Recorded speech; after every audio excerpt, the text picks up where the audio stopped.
एक ऐसा कलाकार जिसने फिल्मों में रोल पाने के लिए कुत्ते की एक्टिंग की, मगर दुनिया ने उसे हमेशा एक शराबी के किरदार में खूब सराहा।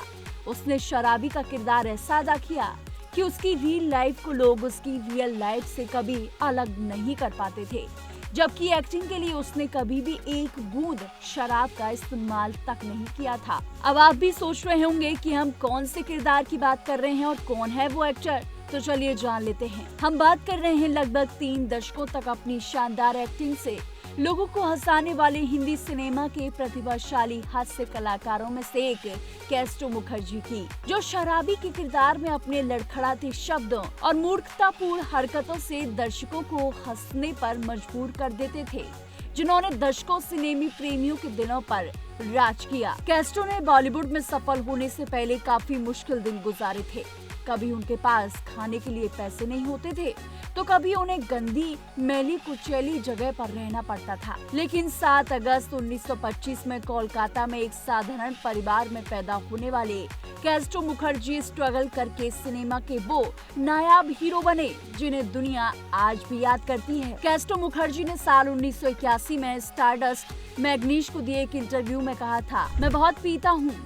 मैंने तब शराब पीनी शुरू की थी जब मैं घर छोड़कर बॉम्बे हीरो बनने के लिए आया था। मैं रेलवे क्वार्टर में बने एक गंदे और मैले कुचैले कमरे में रहता था। वहाँ खाने के लिए कुछ नहीं था, बस पीने के लिए था।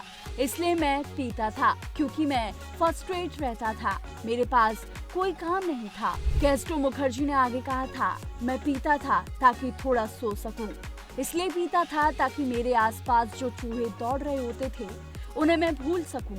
मेरे बराबर में ही कुत्ता सोता था। मैं टेंशन भुलाने के लिए पीता था। सिर्फ दारू ही थी जो मेरी सच्ची दोस्त थी, और ये दारू ही थी जिसकी वजह से मुझे लोकप्रियता मिली। आजकल अगर कोई मेरा नाम लेता है तो दिमाग में बेबड़े की छवि उभरती है। मैं अब अपने दोस्त को धोखा नहीं दे सकता। मैं अभी भी पीता हूँ। बस एक ही दिन था जब मैंने दारू की एक बूंद को हाथ में लगाया था, और वो था मेरी शादी वाला दिन। हालांकि कहा जाता है कि कैस्टो मुखर्जी एक्टिंग से पहले शराब को कभी हाथ नहीं लगाते थे। वो बिना शराब पिए ही शराबी की शानदार एक्टिंग किया करते थे। लेकिन 50 से 80 के दशक में कैस्टो मुखर्जी ने तकरीबन 90 फिल्मों में काम किया। अधिकतर फिल्मों में उन्होंने शराबी का किरदार निभाया था। कैस्टो मुखर्जी ने अपने संघर्ष के दिनों में बिमल रॉय की फिल्म में काम करने के लिए कुत्ते की एक्टिंग भी की थी, जो एक दिलचस्प किस्सा है। दरअसल एक्टर जब काम की तलाश में मुंबई आए तो उन्हें काम नहीं मिल पा रहा था। वह काम के लिए बिमल रॉय के पास गए, उन्हें रिक्वेस्ट किया, मगर बिमल ने ये कहते हुए मना कर दिया कि उनके पास कोई काम नहीं, वहाँ से चले जाएं। लेकिन कैस्टो वहाँ से हिलने के लिए तैयार नहीं थे। तब बिमल दा ने गुस्से में कैस्टो से कहा कि एक रोल है कुत्ते का, क्या वह अदा करना चाहोगे? कैस्टो को काम की सख्त जरूरत थी। उन्होंने फौरन हामी भर ली और बिमल दा को कुत्ता बनकर दिखाया और भौंकने लगे। फिर बिमल दा उनसे इतने प्रभावित हुए कि मुखर्जी को अपनी फिल्मों में काम देना उन्होंने शुरू कर दिया। कैस्टो ने साल 1952 में फिल्म नागरिक से अपने करियर की शुरुआत की थी। इसके बाद कई बंगाली फिल्मों में भी उन्होंने अभिनय किया। साल 1957 में आई फिल्म मुसाफिर से कैस्टो मुखर्जी ने बॉलीवुड में कदम रखा। उनके अभिनय की हर किसी ने तारीफ की। वहीं साल 1970 में रिलीज हुई माँ और ममता में डायरेक्टर असित सेन ने उन्हें शराबी का रोल दिया। कैस्टो शराबी के किरदार में इतना फेमस हुए कि उनका सिग्नेचर स्टाइल ही बन गया, और वे शराबी के रोल में हर फिल्म मेकर की पहली पसंद बन गए थे। इसके बाद उन्होंने कभी पीछे मुड़कर नहीं देखा। कैस्टो शराबी का किरदार निभाने के लिए एक पापड़ वाले से प्रेरित हुए थे। उन्होंने इसका खुलासा किया था और खुद बताया था कि कैस्टो अपने परिवार के साथ जुहू के घर में रहते थे, जहां एक पापड़ वाला प्रतिदिन शराब पीकर पापड़ बेचता था। वो शराबी पापड़ वाला अपने अंदाज में लोगों को पापड़ खरीदने के लिए आवाज लगाता था।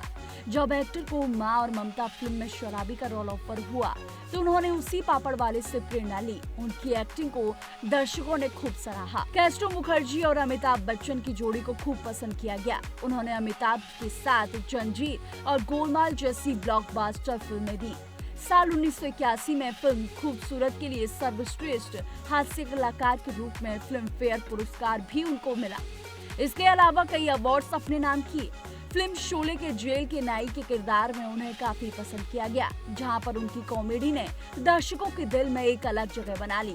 इसी के साथ उनके और भी ज्यादा फेमस होने की कड़ी आगे बढ़ती रही। वहीं साल 1996 में रिलीज हुई आतंक उनकी आखिरी फिल्म थी। वहीं 2 मार्च 1982 को उन्होंने इस दुनिया से अलविदा कह दिया। आज प्रतिभा के धनी दिग्गज हास्य कलाकार कैस्ट्रो मुखर्जी भले ही हमारे बीच मौजूद नहीं है, लेकिन उनका शानदार काम और बेमिसाल अदाकारी आज भी हमारे बीच जिंदा है। आपको इस वीडियो पर क्या कहना है और आपको कैस्ट्रो मुखर्जी की एक्टिंग कैसी लगती थी, कमेंट में जरूर बताइएगा। ऐसी तमाम बॉलीवुड से जुड़े दिलचस्प किस्सों के लिए देखते रहिए TNP एक्सप्लोर। अगर ऐसी ही बॉलीवुड से जुड़ी खबरों को रूबरू करना चाहते हैं तो हमारे चैनल को सब्सक्राइब और वीडियो को लाइक करना ना भूलिएगा।